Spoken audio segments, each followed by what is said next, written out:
Well, speaking of Philadelphia and people who are opting in and opting out of contracts in order to make a certain amount of money, James Harden, we know that he has opted out of his contract, but the expectation is he's going to find some way to remain with Philadelphia. That remains the goal for him. And there was a point today where I thought that was, and this was before all the Kevin Durant, everything, this was in the before times, that I thought that was, yes, I see DeJounte Murray going to the, I thought that may have been one of the more, I can't use the word seismic now because Kevin Durant has changed the meaning of that, but that was one of the more impactful things that we've seen so far in free agency, was the fact that he has made the decision to what we assume is take less money in order to fill out a roster and truly compete for a title. Because Philadelphia, we saw it last year. They have incredible pieces, starting with Joel Embiid, young pieces in Tyrese Maxey.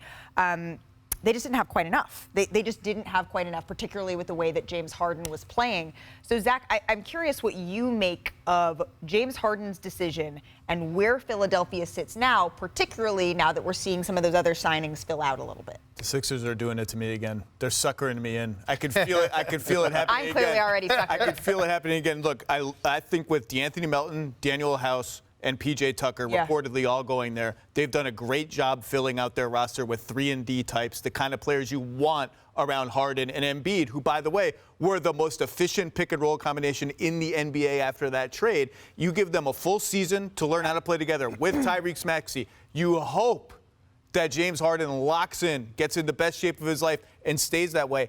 I think this team is a real threat to win the East. And then I say that.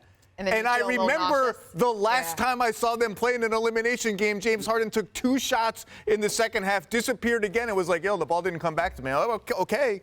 Listen, I can tell you this, living in that area and listening to sports talk radio every day, just knowing the fan base, you could have gone to the main line, down to South Philly. You could have gone to Northern Liberties, up to the Northeast Chicky and Pete's. You couldn't find one fan that was not going to literally lose their mind if they gave him a Supermax contract. So I think some of that played into James Harden's thinking. This is a very smart move on his part, rather than hold the organization hostage to try to get every nickel based on the way you just played in the postseason. That was going to put an immense amount of pressure on him from day one next season. This actually buys goodwill with a very difficult fan base and market when you look the way he did in the postseason. So I think it's really smart on his part to allow them to have some flexibility to make the team better. It takes some pressure off him, and it builds up a little bit of goodwill in that city.